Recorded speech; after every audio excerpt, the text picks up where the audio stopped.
Olá, queridos. Eu sou o professor evangelista Rafael Arantes e hoje nós estaremos estudando a lição de número 12 da nossa revista.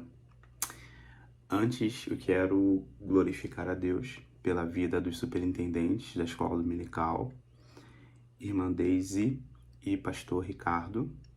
Louvar a Deus também pela vida do nosso pastor presidente, pastor José Carlos. Ok? Vamos fazer aqui a leitura do texto áureo e da verdade prática da nossa lição.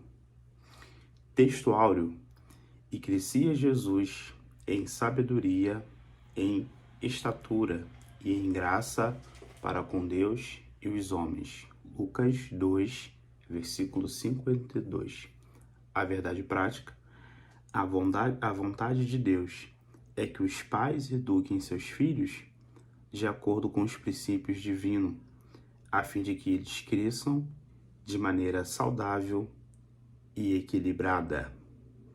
Pois bem, esta lição era uma lição muito importante para os dias de hoje, que ela vai tecer comentários sobre a criação de filhos saudáveis, como o cristão, como os pais cristãos, que têm a Bíblia como a sua regra de fé e prática, devem orientar os seus filhos. Quando nós lemos Gênesis, nós vamos ler no capítulo 3, no versículo 15, que da semente da mulher surgiria um que pisaria a cabeça da serpente. Essa é uma profecia muito importante quando se estuda o nascimento, a infância e o crescimento de Jesus, o seu desenvolvimento humano. É importante compreender essa profecia que aquele que derrotaria a serpente, que encerraria todo o ciclo do adversário, nasceria da semente de uma mulher.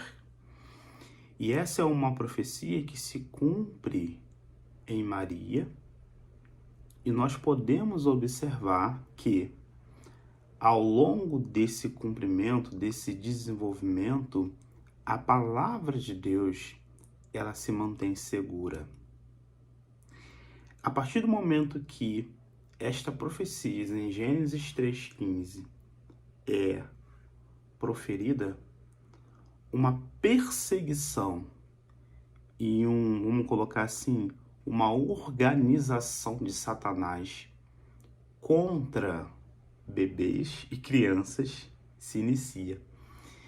Isso é interessante, eu estava meditando sobre essa questão do infanticídio, né?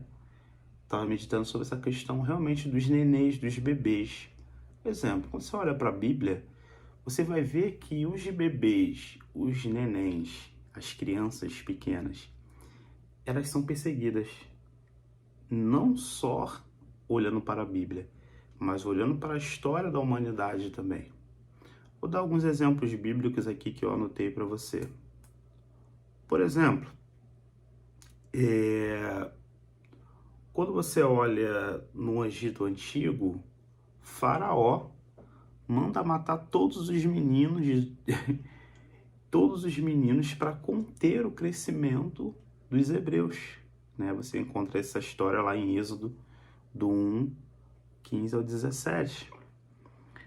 Quando você olha, por exemplo, que se desenvolve uma extrema fome dentro de Israel, duas mães resolvem matar e comer os seus próprios filhos, bebês, né? Isso está lá em 2 Reis, capítulo 6, verso 29, né? Os israelitas, quando se relacionam com deuses pagãos, com povos pagãos, eles conheceram o culto a outros deuses, e um desses deuses pagãos, que se chama Moloque, a prática era sacrificar os seus filhos, bebês, no fogo, né? No tempo de Jesus, Herodes manda matar todos os bebês de 2 anos para baixo, porque ele ouve a notícia que o rei dos judeus tinha nascido e ele se sentia enganado, né, de não receber a informação lá dos magos, né, que vinham. Isso está lá em Mateus 2,16. Preste atenção comigo, nos dias de hoje, você tem movimentação de ONGs para controle de maus-tratos de animais. Você tem movimentação para controle de maus-tratos a idosos. Você tem movimentação e campanhas para controle e proteção da mulher, né? Não estou dizendo que isso não deveria acontecer ou não tem que existir. Tem que existir. Mas nós observamos disso. Aonde está a proteção para os bebês? Aonde está a proteção para as crianças pequenas? Então, nós como pais precisamos assumir essa responsabilidade. Hoje o animal está ganhando mais relevância, né, do que as crianças pequenas. Nós vemos uma inversão de prioridades muito complexa e difícil, e não é uma situação que se inicia agora. Isso se inicia há muito tempo. Você tem textos bíblicos para que você tenha essa compreensão, né? E aqui nessa pequena introdução, nós observamos uma mulher, uma virgem, humilde, mas serva, pobre, mas temente a Deus. Foi escolhida para ser a bem-aventurada entre as mulheres. Uma que, talvez com a percepção e sagacidade do homem humana, não seria a escolhida, não seria a separada, mas aprove a Deus ir nesta cidade e escolher uma que prontamente atenderia ao chamado de Deus. Maria não é uma deusa, Maria não é uma mulher mais capaz ou uma mulher com poderes místicos e por isso ela desempenhou esse papel. Não. Deus escolhe uma serva, Deus escolhe uma mulher que se coloca na brecha, na disposição para ser usada por Deus. Por isso ela é bendita entre as mulheres.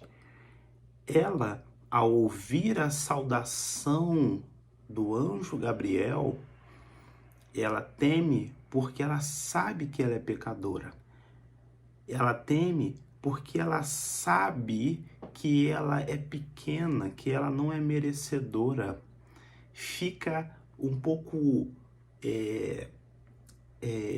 poderia colocar assim, ela fica um pouco, não vou dizer desconfortável, mas ela, que saudação é essa? Como um varão me saúda desta forma? E ali o anjo Gabriel, conhecido, né, dos tempos bíblicos, que aparece lá em Daniel, que leva a mensagem para Daniel, é um anjo conhecido da Bíblia, é um anjo escolhido, mensageiro, aquele que assiste diante de Deus. Ele vem, aleluia, para trazer esta notícia, essa informação que Maria, você foi escolhida, mesmo você sendo humilde, mesmo você sendo pobre, mesmo você estando nesta situação, Deus te escolheu. E qual era o chamado? Ser uma mãe. Ser uma mãe. Essa questão do chamado é muito interessante, porque quando nós falamos de vocação e chamado, nós pensamos que Deus só tem a vocação ministerial, ou que Deus só chama alguém para uma função ministerial ou para dar dons, né, espirituais para que a pessoa seja usada na igreja ou para outros. E esquecemos que ser mãe, ser pai é um chamado de Deus. Você talvez não vá para os campos. Talvez você não foi chamado para ir para os campos. Você não foi chamado, talvez, para uma vocação ministerial. Você não tem isso. Mas você foi chamado para ser mãe. E existe um propósito muito forte e muito importante nisso, né? Então, nessa pequena introdução, gostaria de fechar essa questão sobre uma mulher humilde, serva, uma família simples, recebe um chamado extraordinário. No tópico 1, nós temos o tema uma família normal. Uma família normal que cria o seu filho de uma forma simples. Uma pequena e humilde serva que atende os chamados de Deus. Um homem honrado, José, que protege a sua esposa, não somente dos perigos no processo da gestação, que quando nós lemos essa história, nós vamos perceber que houve algumas ameaças, né, ao nascimento, né? O inimigo se levanta utilizando homens para que a promessa de Deus não se cumprisse, né?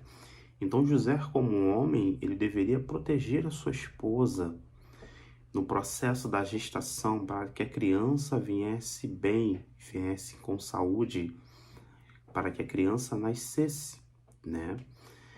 Mas ele não deveria proteger a sua família, a sua futura esposa e o seu futuro filho, né?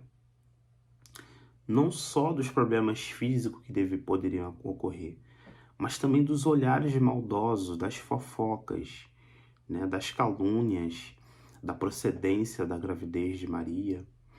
O homem, ele precisa aceitar esse papel, assumir o papel do protetor e daquele que honra a sua família, a sua prole, né? Nós vemos em José.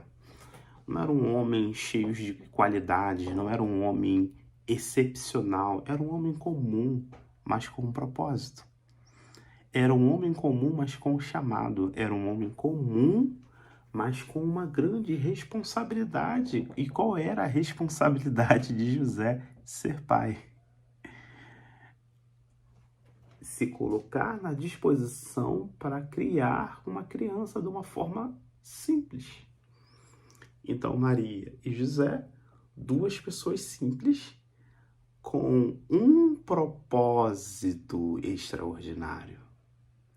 Simplicidade não significa que não existia profundidade no chamado, porque a profundidade no chamado é uma outra coisa. Então, quando você olha, por exemplo, o chamado para ser mãe, o chamado para ser pai, isso vai acontecer com pessoas simples, né? Mas não significa que não é um chamado extraordinário, que não é um chamado lindo, onde Deus vai usar essas pessoas simples para poder glorificar o nome dele, né? E esse processo, por exemplo, da família simples é uma coisa interessante, porque a infância de Jesus, ela é bem limitada. Você não tem muitos escritos na Bíblia, né, explicando e detalhando como foi a criação com riquezas de detalhe, até porque os evangelhos, o propósito dos evangelhos não era isso, não era falar da infância, detalhar cada situação, enfim, não era isso. Você até tem, por exemplo, alguns livros apócrifos que tenta explicar a infância de Jesus, né?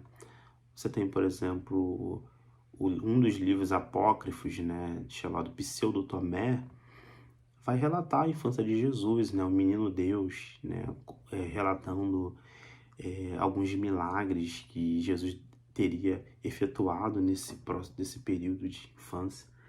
Tem até um que é interessante, que diz que Jesus estava brincando perto de um riacho, e ele pega barro, faz pequenos barros, e esses pequenos barros viram pássaros, e esses pássaros voam, né?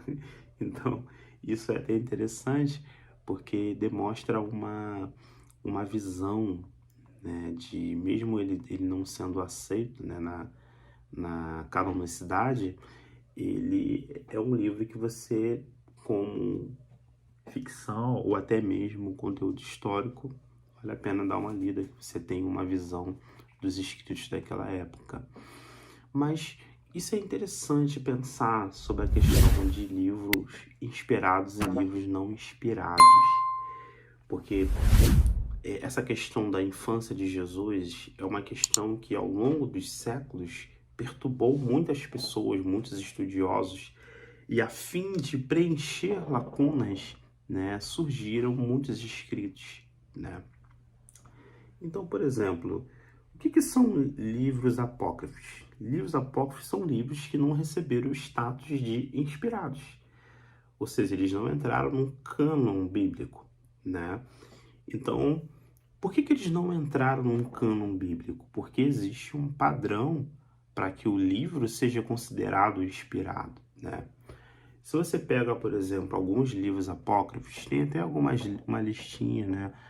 Muitos livros datados da época da era cristã, da época né, dos séculos que foram ali após a morte de Cristo, século I, século II, até o século III, ali você ainda tem muitos escritos apócrifos que foram criados, né?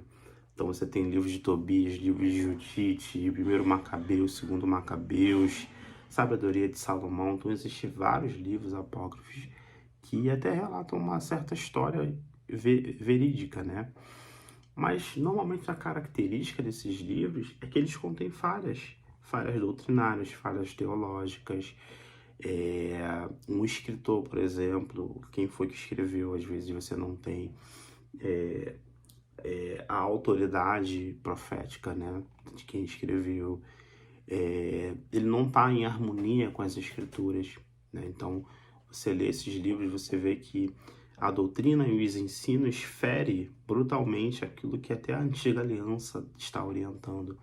Então, esses livros não quer dizer que eles não vão servir para nada, mas você não vai ter eles como inspirado, né? Então, na necessidade, por exemplo, de falar sobre a infância de Jesus, surgiu alguns livros, né?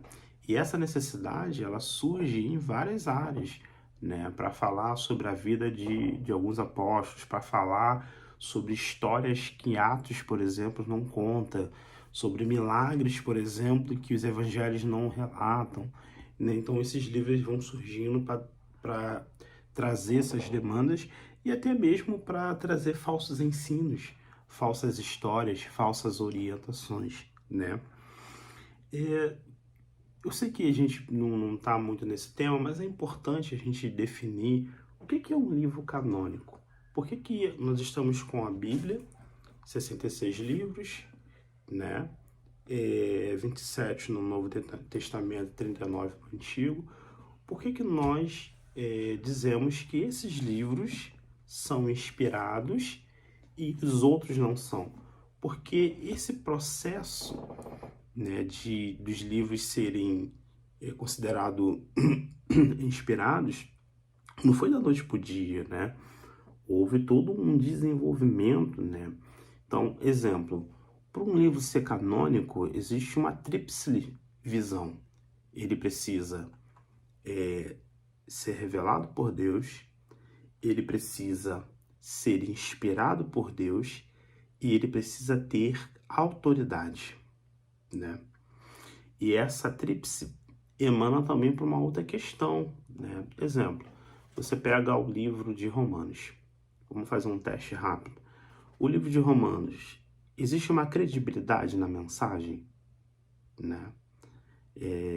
Ou seja, ele teve crédito quando ele foi escrito, né? Quando ele foi escrito e quando ele foi dado e quando a igreja absorveu.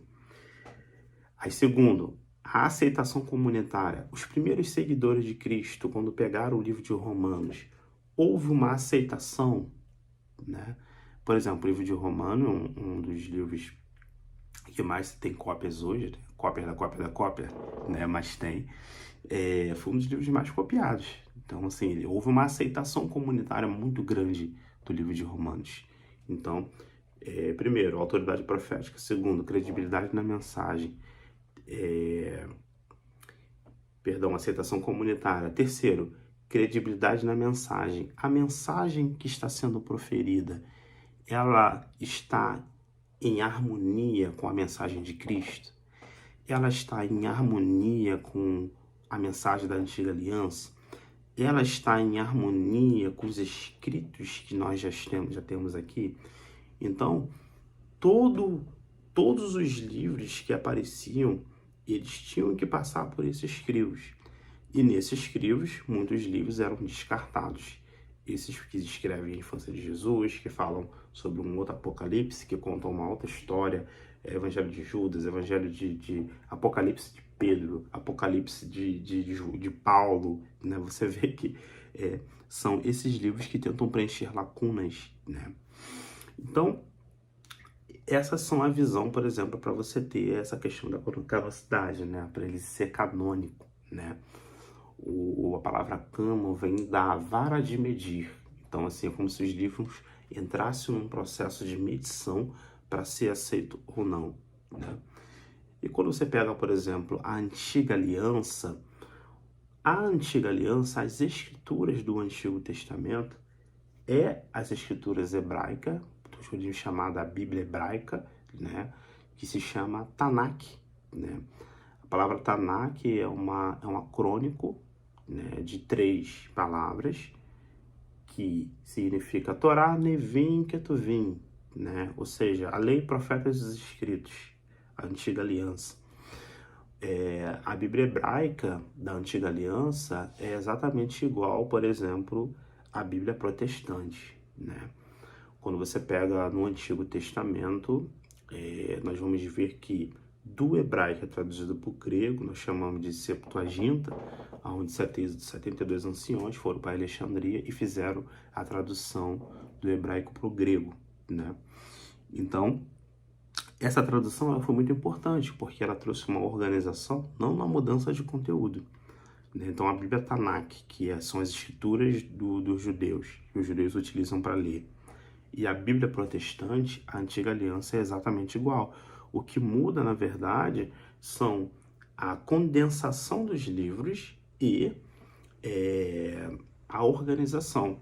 Porque na Septuaginta, eles dividiram, além de dividir alguns livros que são juntos na Tanakh, eles separaram os livros com a função temática, né? Com um assunto, né? Então, Gênesis, criação, Êxodo, Partilha, Levítico, né? Que fala de cerimônia, de falar de leis e tudo mais. Então, você vai pegando, por exemplo, cada livro, os nomes são dados a partir dos temas, vamos colocar assim, né? E nós temos a Bíblia Católica. A Bíblia Católica, não. A Bíblia Católica tem algumas adições. Você pega, por exemplo, o livro de Daniel, tem adição. Eles têm adição de livros apócrifos. Então, ela é bem diferente, né? Não nos evangelhos. Evangelhos, as cartas de Paulo ali é igual, mas na Antiga Aliança você tem algumas adições e além dos livros apócrifos que foram adicionados também, né? Na Bíblia Protestante nós também temos traduções, né? Existem várias traduções que existem por aí. Então, para o estudante da Bíblia, nós temos aí muitas traduções, e isso é importante a gente ter para estudar, para ler, para aprender, né? Então, o prefácio da Antiga Aliança entre a Nova, apontando para Cristo, é importante, porque a Antiga Aliança é uma preparação para a Nova Aliança. A Antiga Aliança é um apontamento para a Nova Aliança. Então, Cristo está na Antiga Aliança. Cristo, ele se manifesta na Antiga Aliança. Por exemplo, na Antiga Aliança, ele vem nas sombras, na Nova ele vem em essência. Na Antiga Aliança, ele é apresentado em imagem, na Nova ele vem em pessoa, nascido de mulher, cresceu, teve uma infância e foi filho. Na Antiga Aliança, nós vemos tipos, na Nova Aliança nós vemos verdade, né? Na Antiga Aliança, nós percebemos rituais, na Nova Aliança, nós vemos ele na realidade. Na antiga aliança ele é latente, na nova aliança ele é patente. Na antiga aliança ele é profetizado, na nova aliança ele é presente. Na antiga aliança ele é revelado, né, como se tivesse protegido, né, como se ele tivesse guardado, como se ele tivesse escondido. É uma revelação escondida. Existe um prefácio, existe uma profecia, existe uma promessa. Ele será Emanuel, as promessas, mas escondido, mas ele já estava manifesto ali. O nascimento dele já estava manifesto ali. Mas na nova aliança, nós vemos uma revelação explícita. Nós vemos um acontecimento explícito. Então, esse prefácio entre Antigo e Novo Testamento é muito importante para entender a infância de Jesus, o desenvolvimento de Jesus, quando ele inicia o seu ministério, quando ele inicia a obra, quando ele se entrega para realizar a obra do Pai. Nós vemos que existe uma harmonia entre a antiga aliança e a nova aliança, ok? Importante a gente pensar sobre essa questão, né, do tópico 2, porque Jesus ele vem de uma família normal, né? Vem de uma família simples, um pai e uma mãe simples, mas isso não significa que não tenha profundidade e que não tenha importância nessa questão. No tópico 2, nós vamos ver o modo de criação de Jesus. Jesus era especial, com certeza ele era especial. Apesar de ter uma criação simples, pais humildes, ele era especial. Mas os pais o tratavam ele como uma criança normal. Davam ele uma educação simples, né? Ele aprendeu a ler, ele aprendeu a escrever. Nós vemos isso quando ele, por exemplo, debate com os doutores da lei. Mas os pais não o trataram como uma criança diferente das outras. Isso é importante. É importante. Maria e José procuram ele porque ele havia sumido. Eles vão até um templo, encontram Jesus ensinando, e ali eles chamam a atenção a ele, e ele rebate sobre: estou tratando de negócio de meus pais, mas mesmo assim os pais se mantêm firmes, pega ele e retira ele. E o texto diz: ele era sujeito aos seus pais. Então isso significa que, apesar de Jesus ser especial, os pais o tratavam como filho, né? Então você deve obediência ao pai e à mãe. Existe uma tendência muito ruim de alguns pais em tratar, né, alguns filhos em prioridade. Então, por exemplo, tem 2 filhos, né? Trata um filho melhor do que o outro. E parece que ama mais um do que o outro. Isso cria problemas terríveis na criação, né? O rejeitado vai ter traumas. Aquele que foi supervalorizado vai ter traumas, porque ele vai crescer, às vezes, achando que ele é uma coisa que ele não é, né? O filho que é rejeitado pode desenvolver problemas psicológicos mais para o futuro, né? Que sente a rejeição, ele olha para trás e vê a rejeição. Ele olha para trás e vê o pai brincando com o irmão, mas não brincando com ele, dando atenção para o irmão quando o irmão chora e não dá atenção para ele quando ele chora, né? E isso gera transtornos, né? E isso tem impacto também até na relação que ele vai ter futuramente, né? E isso principalmente em pais narcisistas. Isso é um traço de pais narcisistas, ou seja, pais que acham e têm a visão que tudo é sobre ele, né? Não é sobre o filho. Então, o pai que é narcisista, ele gosta também de criar essa divisão, essa competição entre os filhos. E isso não é criar filhos de forma saudável.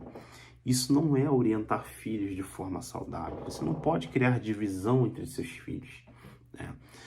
Existia uma frase que dizia o seguinte, quem mais chora, mais tem atenção, né? Às vezes você tem, por exemplo, um filho que pode chorar mais ou demonstrar ser mais fraco, né?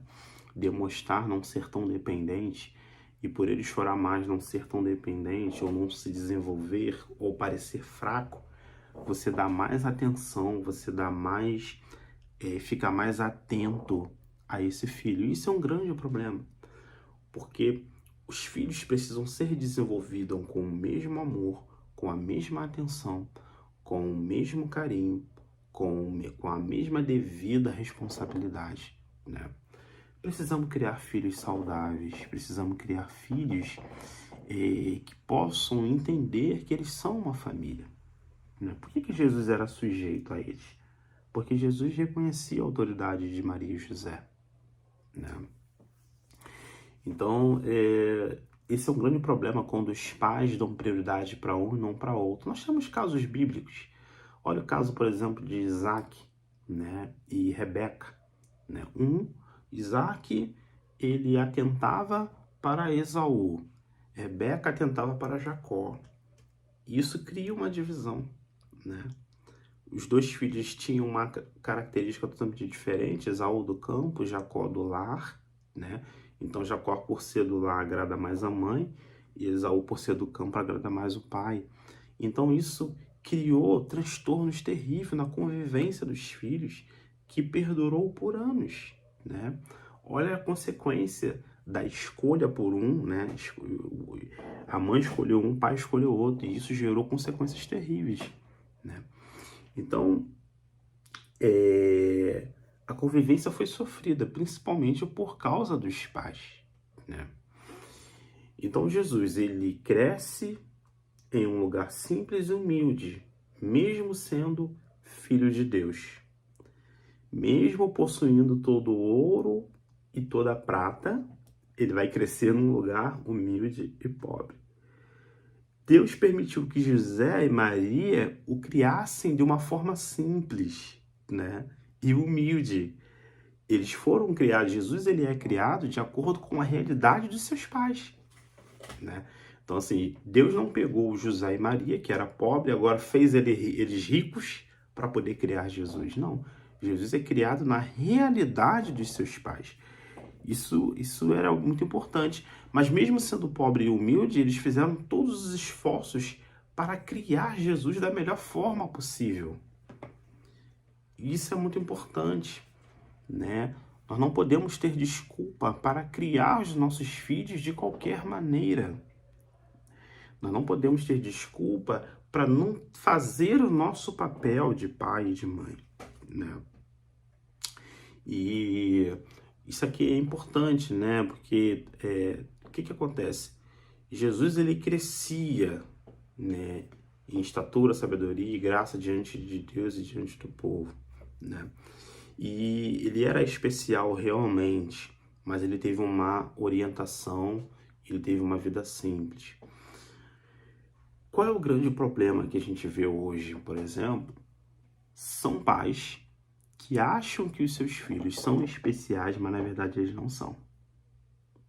E isso, vamos de novo para a psicologia, isso gera um problema muito grande, né? Porque o filho faz um traço no papel, desenha uma bola no papel, aí o pai já acha que o filho é o novo Picasso.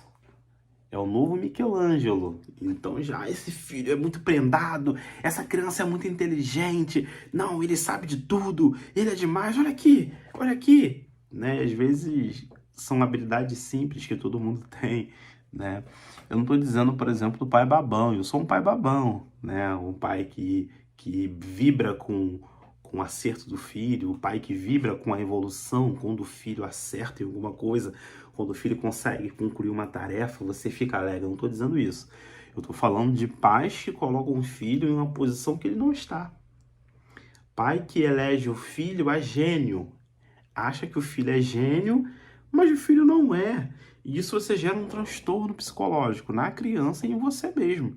Na criança, porque ela cresce ouvindo que ela é muito inteligente, que ela é um gênio, que ela é um prodígio, que ela é especial, quando ela vai para o mundo, quando ela vai para o social, ela descobre que ela é uma criança comum, que ela é uma pessoa comum, que é um adulto comum, que é um adolescente comum, que é um jovem comum.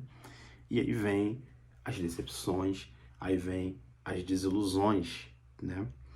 Quantos filhos, por exemplo, são pressionados a estudar 24 horas por dia? Porque o pai acha que o filho precisa chegar em lugares altos, em lugares maravilhosos, e ele gera uma cobrança demasiada em cima dos filhos, e esse filho está tendo dificuldade, está com muito... porque ele não está conseguindo entregar aquilo que o pai quer, né? Ele não é gênio, né? Ele ouviu que ele era gênio a vida inteira, mas era uma informação errada, né? E o próprio pai também se frustra lá na frente por perceber que o seu filho é comum, né? Isso é muito importante, entender essa questão o seu filho é comum, mas ele é especial para você, né? Saber lidar com isso é muito importante. E até a questão mesmo, por exemplo, do seu filho ser gênio ou não, isso é um fator interessante, porque os pais estragam os filhos quando tentam atribuir e colocar eles em lugares que eles não estão e dar capacidade para eles que eles não têm, né? Então que Deus nos oriente, né? Para que nós não frustremos os nossos filhos e também não venhamos ficar frustrados. Olha a criação de Jesus, olha como Maria e José cria. Jesus ele vai crescendo até os 30 anos, ele continua com os pais, né? Aprende a profissão de seu pai, vira carpinteiro, então ele tem orientação, aprende a ler, aprende a escrever e vai se desenvolvendo, né? Aprende uma profissão, então tá ali tendo todo um cuidado, todo um acompanhamento dos seus pais, né? Então isso significa que nós precisamos dar o apoio para os nossos filhos em todas as áreas, né? Em todas as áreas. No tópico 3, diz assim, o tríplice desenvolvimento de Jesus.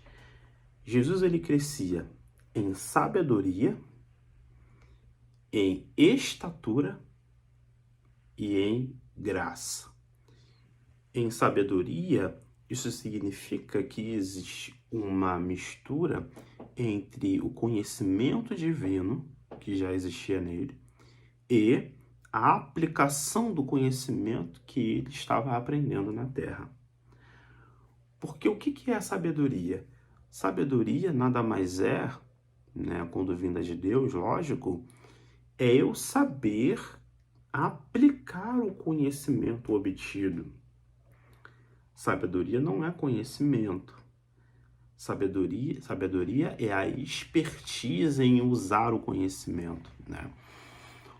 Quantas pessoas nós vemos, por exemplo, que tem muito conhecimento, mas quando abre a boca para falar, nós vemos falta de sabedoria. Fala no horário errado, fala no momento que não é para falar, esbanja o conhecimento numa soberba, né? Tenta usar o conhecimento para humilhar outras pessoas, tenta usar o conhecimento para mostrar que é melhor do que as outras pessoas, tenta usar o conhecimento para poder se autopromover, para se colocar em lugares que ele não deveria estar. Então ele usa, por exemplo, o conhecimento que ele adquiriu lendo para tentar ser o especial, o estrela, né? E quando você vê a sabedoria de Deus, né? Você vê que a sabedoria de Deus, quando ela vem sobre a vida de um homem que adquire o conhecimento das escrituras, do universo, enfim, de seja o que for, quando a sabedoria vem de Deus, ela vai ser aplicada no momento certo, no lugar certo e da forma certa.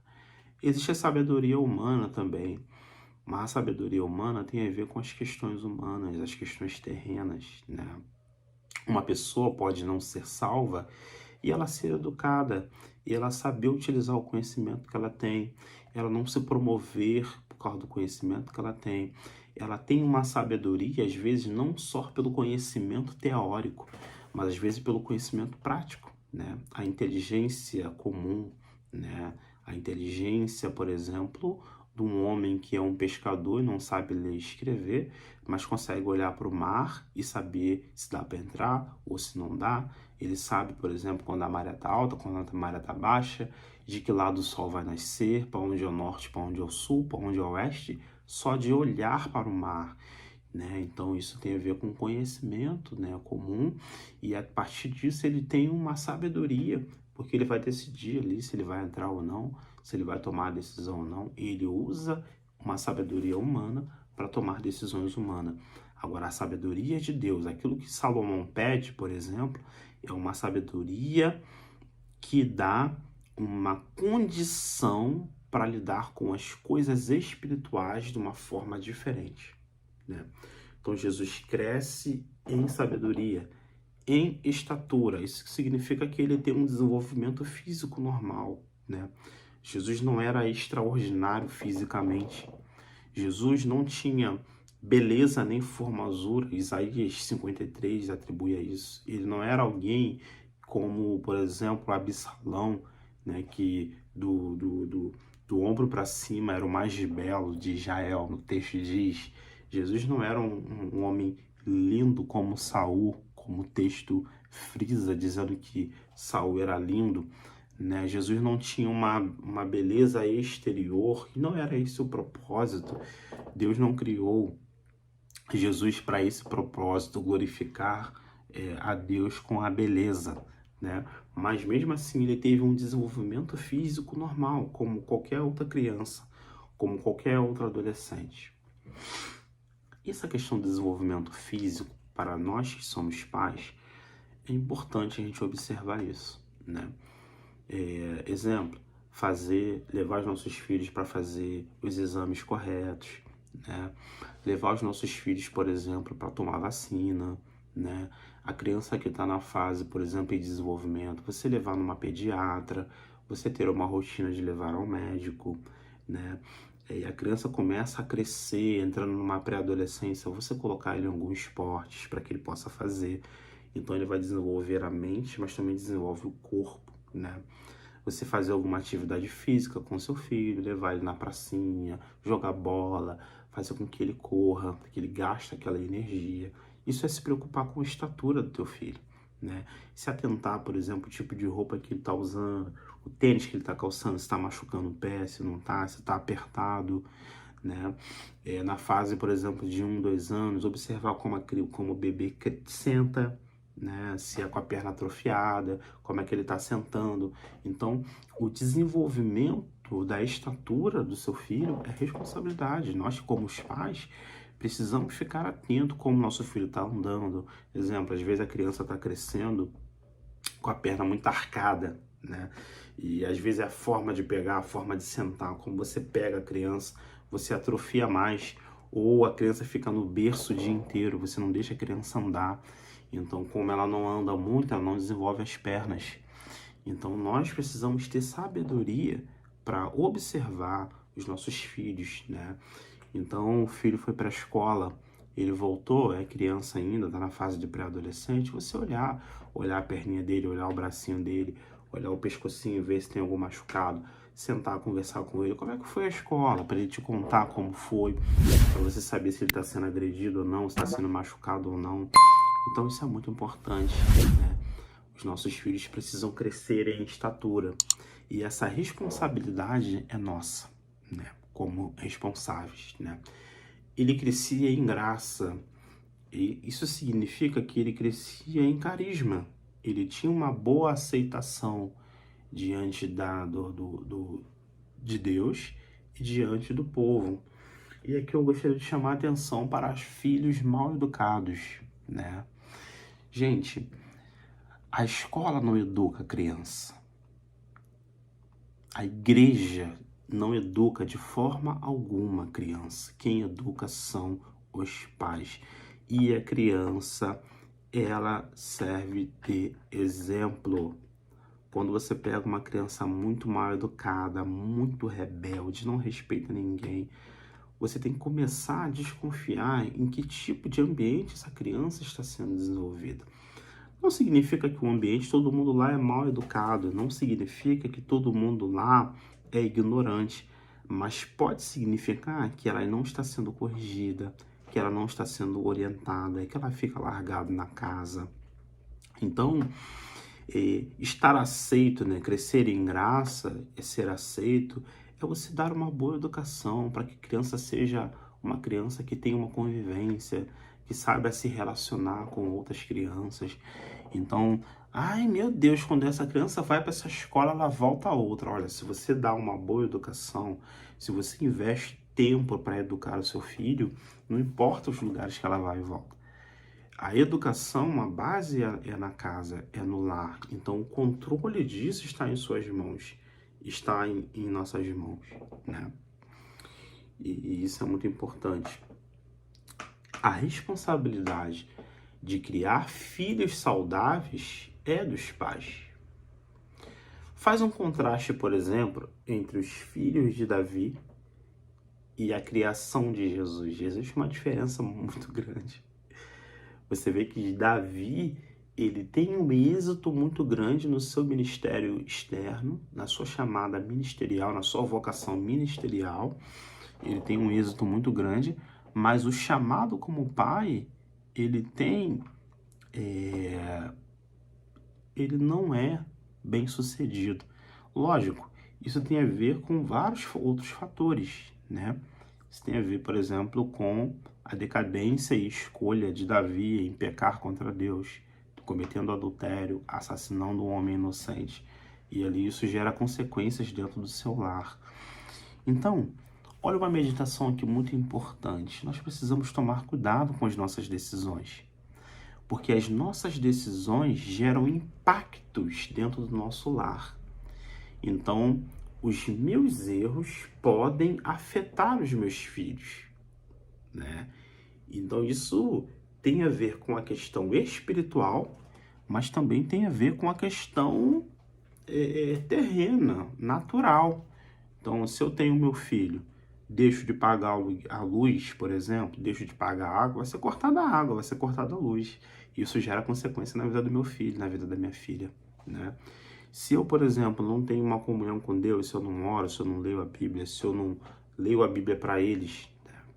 Se eu não oro junto com eles, eu também estou deixando de fazer o meu papel espiritual. Então, eu estou deixando de fazer ele se tornar saudável, né? Olhando para essa questão do desenvolvimento espiritual, você vê, por exemplo, que a criação, a orientação, por exemplo, de Deus em relação à lei, em relação aos escritos, era que os pais ensinassem os filhos, né? Que os pais contassem as histórias para os filhos. E isso é legal, isso é uma atitude que talvez que eu e você precisamos ter, né? A gente sentar com nossos filhos, abrir a Bíblia, ler as histórias, adquirir, por exemplo, livros infantis com histórias cristãs. Nós temos a Crônica de Nárnia, por exemplo, que é um livro interessante, que é legal você pegar e ler para os seus filhos, desenvolver a imaginação deles com as histórias, né? Então você contribui espiritualmente e contribui também na questão da educação dos seus filhos, né? Você vai criar uma criança que vai gostar de ler, que vai gostar de ouvir história, que vai gostar da Bíblia, que vai estar familiarizado com as histórias bíblicas, né? E outra coisa, você precisa também promover experiência no seu filho. Porque vai chegar um momento, por exemplo, da adolescência, que ele vai precisar compreender melhor o Evangelho e vai ter que tomar uma decisão, né, em se batizar, que é o mandamento do Senhor, em se relacionar com Cristo como seu Salvador. E essas experiências, elas vão ser muito importantes. Você pega, por exemplo, hoje, dados das universidades públicas, por exemplo, você vê muitos jovens cristãos se desviando quando vai para a universidade pública. Por quê? Porque não teve um alicerce na criação, né? não teve uma orientação espiritual, não teve experiência espiritual com Deus, quando vai para essas universidades, onde a doutrinação é muito forte, aonde Satanás, utilizando muitos professores, muitos docentes, muitos outros colegas de classe, oprimem quem é seguidor de Jesus. Não estou dizendo que todos os professores lá são assim, não, mas muitos são. Dependendo do curso que você escolhe, muitos são. Então, quando ele vai para esse ambiente, que é um ambiente mais promíscuo, um ambiente não supervisionado, um ambiente onde ele sai da adolescência para a juventude, entre a juventude e a fase adulta, onde ele vai tomar as decisões muito importantes, se ele não estiver enraizado na palavra, se ele não tem referência, né, no lar, se ele não sabe qual é o propósito dele, a probabilidade dele se perder é muito grande. Então, se você faz uma pesquisa, existe um êxodo, né, de muitos jovens cristãos para o mundo após a entrada na universidade. Então, os pais precisam ficar muito atentos quanto a isso, né? Em orientação, em oração, em pedido de ajuda. Para quê? Para que você possa criar um filho saudável. Eu sou professor de adolescentes, né, da classe juvenis, e eu falo muito isso com eles, eu repito muito isso em sala de aula. Eu falo, vocês precisam de experiência com Deus, vocês precisam de experiência na palavra, vocês precisam criar alicerces, firmar a casa de vocês em uma rocha, porque quando chegar o dia mau, você não vai balançar. Você pode sofrer perseguição, sofrer preconceito, mas você não vai abrir mão de Cristo, você não vai abrir mão da sua identidade. Você não vai mudar a sua identidade porque você foi para a faculdade. Na verdade, você vai mudar pessoas. Você não está indo lá para ser mudado. Você está indo lá para mudar pessoas. Eu repito muito isso, eu falo muito sobre isso nas classes, para desenvolver esse interesse, né? Então, quando nós olhamos, por exemplo, a responsabilidade dos pais em criar filhos saudáveis, nós vemos que os pais precisam desenvolver os filhos em 3 áreas. Primeiro, a emocional, a social e a espiritual. Emocional, eu preciso lidar com as emoções dos meus filhos, né? Deixar ele chorar no tempo que ele tem que chorar, socorrer ele no tempo que ele tem que socorrer, ele vai se irritar com alguma coisa, ele vai se irar, mas eu preciso acompanhar esse desenvolvimento emocional, né? Quando eu falei, por exemplo, do filho que a gente acha que é prodígio e ele não é, também tem muito a ver com isso, né? De você gerar uma expectativa de sucesso no teu filho e ele não vai ser essa pessoa. Ele não vai ser essa pessoa. Eu olho, por exemplo, para Timóteo, né? Paulo, por exemplo, separa esse jovem para pastorear uma igreja. Timóteo era um filho excelente, né? Temente, obediente à sua mãe, né? Vinha de tradição e tal, mas realmente ele era um jovem diferenciado. Mas isso não significa que todos os jovens serão, né, igual Timóteo. E é isso, foi a vontade de Deus, né? Então a gente não pode gerar essa frustração emocional em nossos filhos.